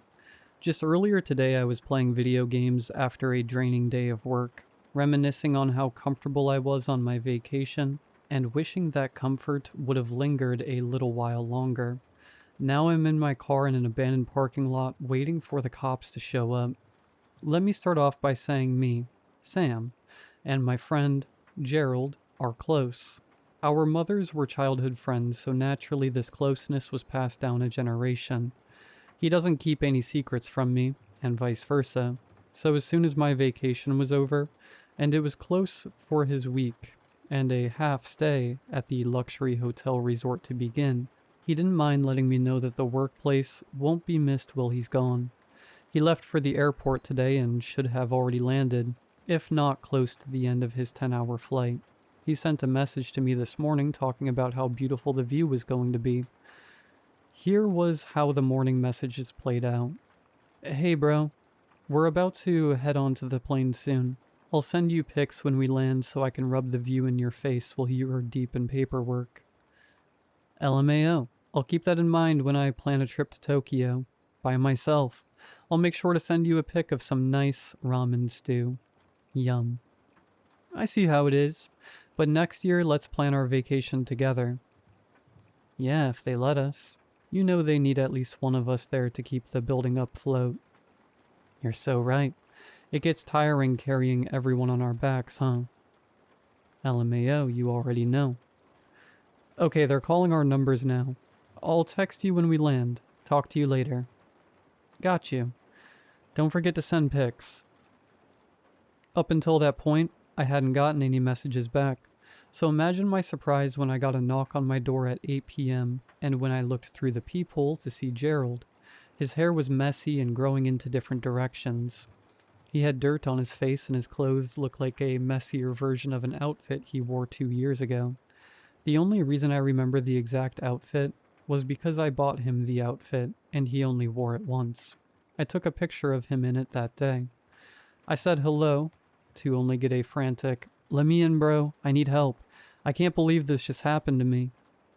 Aren't you supposed to be on vacation right now? What happened? What? My vacation isn't for another few months. What are you talking about? Let me in. He yelled through a hoarse voice as if he overused his vocal cords and could no longer continue to do so. It looked like him, down to the annoyed mannerisms. And I know this was dumb on my part, but I had unlocked the door to let him in. I had no reason to assume he was anyone else, and just thought he might have been in an accident and become disoriented. He frantically ran to the living room and paced around. He was biting his nails like he usually does under immense stress. "What happened to you, bro? You good?"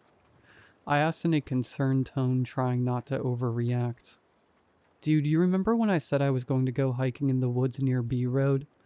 I ended up getting really lost there for like 7 hours. My phone died and I was freaking out." I had remembered him hiking quite a few times. He started up the hobby a few years ago, and he's managed to do so up until this point, but something wasn't adding up. He went hiking yesterday. Why would he be at my house now if he already said he was at the airport? "Bro, did you hit your head on a rock coming back down from the forest trails? You texted me earlier this morning about getting on the plane." "What? No, I didn't. My phone is dead, remember? I told you it died while I was lost. There's no way I could have texted you." "Here's the messages, dude, if you don't believe me." I then went back to our messages and shoved the phone into his face. He scrolled and scrolled and scrolled, a hint of confusion growing with each thumb flick. Dude, who is this? "It's you, dummy. Do you not see the contact number?" "This isn't me. This isn't even my number." "Bro, yes it is. Are you joking? You can quit now. I have to be at work at 6 a.m. "I'm not joking. This isn't me. At all." I was getting steadily frustrated with his constant lying, so I went to our picture tab and started scrolling. "See, this is you." His face of confusion turned into horror. Who the hell is this? Pushing my breaking point, I snatched the phone away from him and showed him a picture of me and him a couple weeks ago. "This is you. Why are you so committed to the bit, bro? Give it up." While I was scrolling to look for more evidence of me and him together, I seen a message bubble pop up and my heart sunk. "Hey bro, sorry my flight got delayed, but look at this view. Hot babes, here I come." There was an attachment of him with his luggage, and the view was indeed beautiful, but now I didn't have any explanation for this, and I looked back up at the other Gerald in front of me. He looked at me with so much confusion, like something was on his mind, but he didn't know how to express it. "Sammy, I don't know who that person is, but that isn't me." I looked up at him in horror. Gerald hasn't called me that in 2 years. It was weird hearing him say that again. I looked back at the photo that was just sent and looked back up to see if I could find any difference. Outside of the obvious dirt and hair maintenance issues, he looked completely normal, just like him. So much like him, in fact, it got creepy. "What? Did that person text you again? Let me see." I jolted back from him instinctively. This Gerald in front of me looked visibly shocked, then offended at the sudden reaction. "Dude, that person is obviously impersonating me. Give me the phone so I can give him a piece of my mind," he said as he reached his hand out to take the phone from me. I then stepped back again, but this time with a few more steps. He was in disbelief. He looked like I betrayed him. "This is irritating me. Why are you being so scary? It's me, look," he yelled, visibly getting more aggressive. Out of the corner of my eye, I seen my car keys and made a mental note of it. My bad," I said as I relaxed my body. "I thought you were pulling a trick on me, but now I think this dude is just a scammer," I said, forcing out a chuckle to ease the dense tension between us. Gerald seemed to relax as well and chuckled a little too. "Thank goodness. For a second it seemed like you were scared of me." We both chuckled a bit before dialing down to make it seem less awkward. "I'm gonna go to my car and get a kit so you can clean up those wounds on your legs, bro," I said as I grabbed my keys and headed for my car. Well inside my car, I immediately started up the ignition. This must have alerted the other Gerald because he then ran to the entrance of the door and stared at me. His face creased in confusion, then realization as I sped off. I only faintly saw as the light from behind him made him look like some shadow figure. I then sped dialed the real Gerald and waited impatiently as the phone rang. Come on, answer," I said as I was hearing the familiar ringing sound from the phone. "The number you have dialed is not available at this time." I yelled as I slammed the phone on the steering wheel.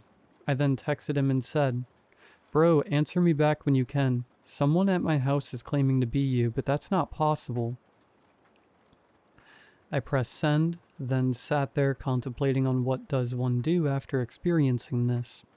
I kept replaying the event in my head over and over until I realized something. Remember when I went to the trail by B Road earlier? That sentence replayed in my head.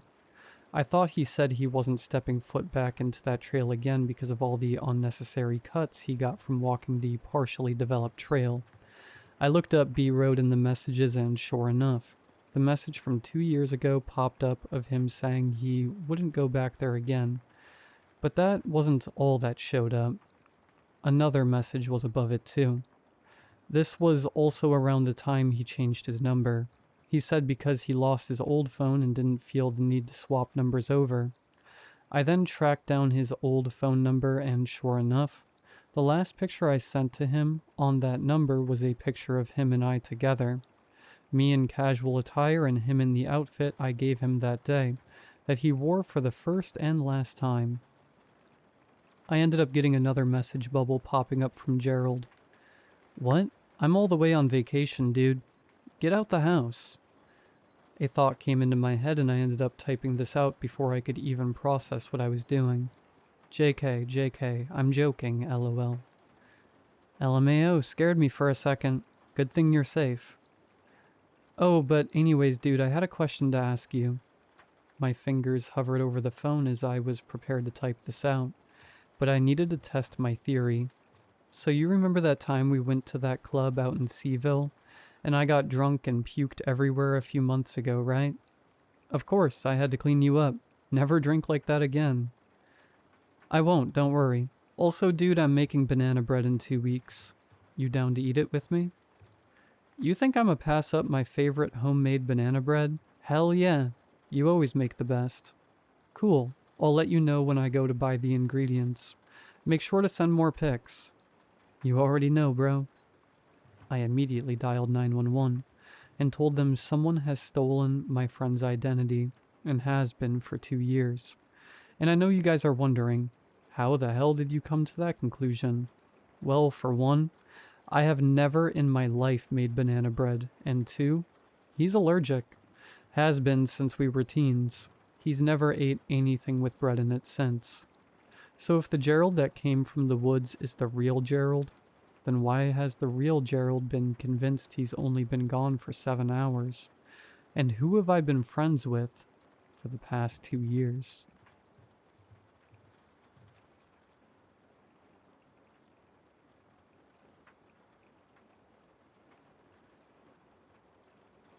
There's a door in my house that's only in the mirror. I know how that sounds, but it's the truth, and it's exactly how it sounds. It started a few days ago, on an otherwise unremarkable Saturday morning, where I was attempting to nurse a headache caused by my fantastic decision-making at a local dive bar. Being in a new city is nerve-wracking enough for one as socially inept as me, so when some coworkers suggested drinks, I thought it was a perfect opportunity to make some new friends with the help of a little liquid courage. Turns out these new friends had a penchant for tequila shots, which leads to a little too much to drink, resulting in a pretty gnarly hangover. Needless to say, it took more than a few minutes to finally peel myself out of bed. I dragged myself down the hallway to the bathroom, rubbing my temples and mentally cursing myself for not having the gall to muster a simple no. The light seemed to assault my eyes, and the blur added a double vision effect to my surroundings, which made it almost reasonable to write off what I saw in the bathroom mirror behind me as my addled brain, misinterpreting reality. Almost. Behind me in the bathroom mirror was a door. I blinked, shook my head, and leaned over the sink, turning on the water before splashing my face to wake up a bit. I sighed, hoping the fatigue would alleviate a bit, and opened my eyes. The door was still there. I stared, completely puzzled. The door obviously was not there before, and did not at all fit the architectural flow of the rest of my house. It looked like an old basement door, chipped around the frame and worn down by age and a less than cleanliness conscious homeowner. Only instead of being situated inside a creepy old farmhouse, it was in my second-story apartment. I turned and looked over my shoulder, only to find no door, just the wall. Confused, the concern for my hangover taking a backseat to concern of possible hallucinations, I turned back to the mirror, to be greeted once again by the door. "What the hell?" I muttered, swinging my gaze back and forth from wall to mirror, trying to figure out how that could be at all possible. I looked closer at the image of the door in the mirror before getting an idea. I took out my phone and snapped a picture of the wall, before snapping a subsequent picture of the mirror. I maneuvered to my photo album, not sure if I wanted to see the door in the mirror or not. Sure enough, there it was in all its rustic glory, placed exactly where it shouldn't be. Without knowing what else to do, I simply went about my day. It sounds silly to ignore something like that, I know, but you have to consider telling someone about the door without being able to show them would make me sound insane. And I didn't exactly have anyone in the city I would consider myself close enough with to shoot a random morning invite to my place. Besides, what exactly is there to do about it? So I simply went on about my business, the door somehow slipping towards the back of my mind as I ran my errands, and tried to erase the embarrassment I had about my antics from the night prior. It continued like that for a few days, with the door becoming part of the background scenery, just an oddity I couldn't explain. Until on Thursday morning, the door was open. It wasn't noticeable, at least at first. It wasn't like someone had swung the thing open and rudely left it that way, just slightly ajar. I only noticed because I was fixating slightly longer than normal on my appearance due to a lack of cooperation from my hair. As I brushed, my eyes drifted to the door, and there it stood, cracked barely enough to notice, like a draft had caught it. I froze instantly, feeling my heart drop down to my stomach. For a long while I just stood there, staring, halfway expecting it to shut suddenly. Nothing happened, and I wasn't sure whether to be more or less uneasy. At this point, I wasn't comfortable not telling anyone about it anymore. The door opening suddenly added a weight to the situation that took it from something that was admittedly extremely odd to alarming. It was all I could think about on the way to work, and as I clocked in, I thought about how I could bring it up without sounding like a lunatic. Finally, at my lunch break, I mustered up the courage to say something to Elise, a girl I worked with on Thursdays. "Have you ever had something happen that you don't know how to explain without sounding completely insane?" I asked bluntly, feeling my cheeks getting a little red as I realized how cliché sounding that came out.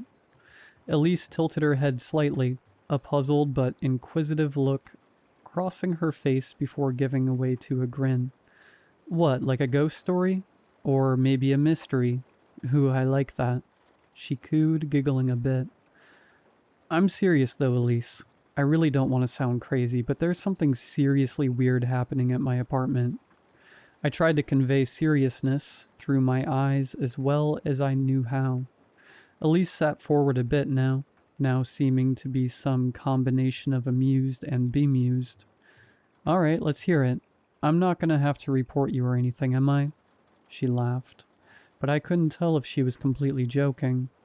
No, nothing like that. Just, well, there's not a real way to introduce the subject subtly, so I'll just say it.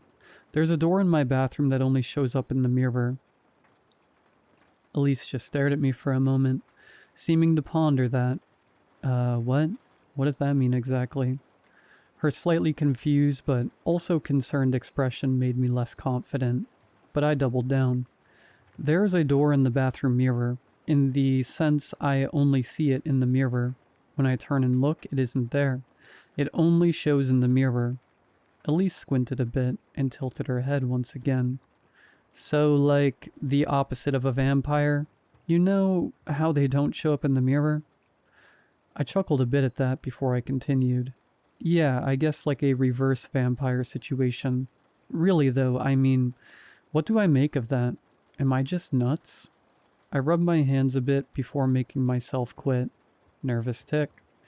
Elise again thought for a moment, pursing her lips and dramatically taking a deep breath before she finally answered. I don't know, Darren. I don't think you're nuts. Maybe you were just stressed. I mean, you aren't on, well, drugs, are you? She looked nervous to ask that last bit, but held her gaze at me. No, I mean, Friday night with you guys was the first time I'd even drank in months. Maybe you're right. I mean, there's not exactly a logical explanation other than hallucination, right? Sorry, I shouldn't have brought it up. My nerves were getting the best of me. I took a deep breath and closed my eyes, exhaled, then continued. I'm sorry, really, but I just had to tell somebody. Felt like a weight bearing on me. There's one more thing, though. I watched for her reaction and she just stared intently. She seemed to actually be listening to me, which made me feel a bit better. The door had been closed, but this morning it was open. Just like, slightly ajar, but still open. Elise stared for another minute before blinking and raising her brows. Wow, okay, that's creepy. She looked at her phone and I realized it was probably almost the end of our lunch. We gotta go back, but if you're serious, just text me if you need anything, okay? She gave me a small smile that didn't entirely hide her concern, but it made me feel good that she didn't think I was absolutely insane. Or at least if she did, she hid it well enough. Yeah, will do. Thanks, Elise. I set my keys down on the counter and sighed, closing my eyes and rubbing my temples. The last shift of the week really took it out of me, but the stress of the day added on top of everything with the door situation made me ready to go straight to bed. I didn't care about anything besides sleep, and at this point, I wanted to not worry about the door. I struggled to pick up my feet on the way to the bedroom, staggering into my room before collapsing on my bed and falling asleep right as my head hit the pillow. I rubbed my eyes, suddenly aware of my bladder on the verge of bursting. I looked down at the alarm clock on my dresser. It read 1:34 a.m. I groaned, forcing myself out of bed before remembering the situation in the bathroom. Just real quick, in and out. I muttered as I opened my bedroom door and stared down the hallway. The bathroom door on the left in the hallway felt much more ominous than it had previously, a looming presence that instilled a bit more dread than I cared to admit. As I approached, I realized I was holding my breath. I exhaled, standing before the bathroom door, mentally preparing myself for something from a horror movie. I braced and swung the door open, flipping the light switch all in one fluid motion. The door was exactly the same as where I left it that morning. I breathed a sigh of relief. While I was still obviously very concerned about the door being open, at least there wasn't a demon or some other ghastly apparition in the door waiting for me. I maneuvered to the toilet and relieved myself before heading to the sink. I kept flicking my gaze between my hands as I washed them, and the door. Shutting the water off, I sighed, the weight of worry from earlier in the night returning. I slouched over the sink. I hated how I felt alone in this city. And, as if that wasn't enough, I couldn't even come to peace. I felt fear in my own home. There is just no point in stressing myself out anymore over this. I said out loud to myself. I stared at myself in the mirror, assessing my weary appearance. Sleep hadn't been my strong suit even before the stress of recent events, so my eye bags were a bit more prominent than I would like. I grunted. Some rest for once would do me good. I muttered, straightening my posture and trying to put my worries away. I took one last glance towards the doorway before leaving the bathroom. There was an eye in the crack of the door. For a moment, It felt like time froze completely. I couldn't feel the rabid beat of my heart, or my shallow and shaky breathing, or trembling of my hands. I could only feel the cold, inhuman gaze of something beyond comprehension from beyond the door. The eye was shaded, and it was difficult to make out the details, but the pupil seemed to be ovular in shape, with no iris. There was an unnerving intelligence behind its gaze that made me feel like I was looking at something that was thinking, something that was observing. Observing me. I finally managed to break out of my trance, spinning around and sprinting out of the bathroom at speeds I hadn't reached in years. I tore through my apartment in a panic, blowing out of my front door like a whirlwind. I didn't care that I was in my boxers and an old t-shirt, or that it was 40 degrees and almost 2 in the morning. I cared about putting distance between myself and that thing in the mirror. My mind was racing with possibilities. Could it leave wherever it was? Could it physically reach me at all? If it could, then what did it want? I got to the police station quickly on foot. Not all too surprising considering it was 5 blocks away. I almost got arrested myself. Bursting through the front doors in a panic, the deputy manning the front desk jumped up, eyeing me up and down in a defensive stance, sporting an understandably bewildered expression. "Sir, are you okay? What's going on here?" He had his hand hovering over his holster, which made me nervous and aware of my need to explain myself. "I think there's someone in my apartment. I saw an eye through a crack in the door.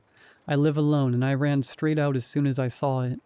I frantically explained the situation, leaving out the details that would likely grant me a one-way ticket to a 2-week gateway in the psych ward. The deputy stared attentively and nodded. "I understand, sir. We'll get some people there immediately." With that, he got on his radio, and we prepared to go back to my apartment. My nerves were overtaking me at that point, and I was relentlessly picking at my hands.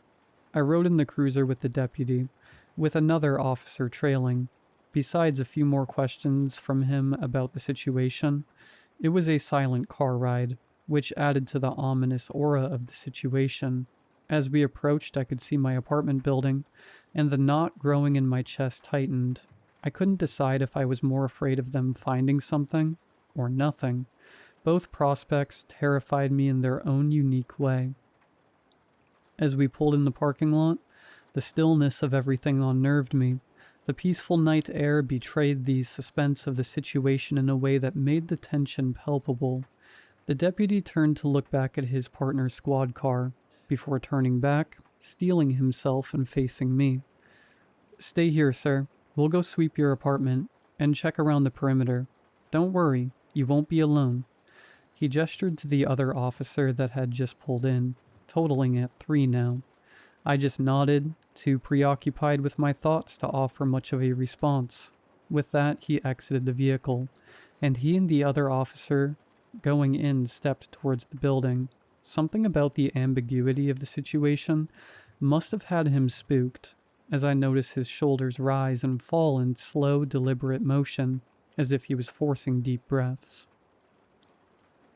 They walked to the stairs that led to the second story of the building and began their ascent, careful to monitor their surroundings. I watched intently as they reached the door to my apartment, where I watched as they entered carefully, immediately sweeping through the doorway and being swallowed by the darkness. The minutes ticked by dreadfully until finally the officers emerged. Their body language was odd, and I could immediately tell something was wrong. As they descended the stairs and moved closer, I could see their wide eyes and paled faces. If they were trying to maintain normalcy, their expressions betrayed them brutally. They approached and just stood for a moment, looking at each other before the deputy from earlier finally turned to me and found his voice. "Sir, are you aware of the, circumstances of the bathroom in your apartment building?" My heart dropped a bit. Some part of me still clung to the hope that this really was some sort of stress-induced hallucination, but those hopes were swiftly crushed by his words. If you mean the door, then Yeah. I trailed off, not knowing what else to say. The third officer that had stayed outside with me finally spoke. What the hell are you talking about? What do you mean, circumstances of the bathroom? He looked between us, squinting and shaking his head as if to motion for an explanation. Nobody really had one. The deputy spoke again. Just come take a look at this. He turned to me now, his face wearing a worry that almost seemed to match mine. You too. I felt like I was in a dream as we stomped up the stairs to my apartment. The open door a looming invitation to some unknown nightmare that awaited us. My heart only seemed to beat harder as we navigated through the maw that was the entrance, and I could feel myself tremble and my teeth clatter a bit as we slowly marched towards the direction of the bathroom. They asked me questions, like how long this had been going on, if there had been any other anomalies, and if I had been making up the story to get them here, or if that was the door that I saw the eye. However, as they opened the bathroom door, I lost my ability to speak completely, and the rapid breathing of my heart seemed to stop all at once. Their voices drowned out, as I could only focus on one thing. The door was wide open.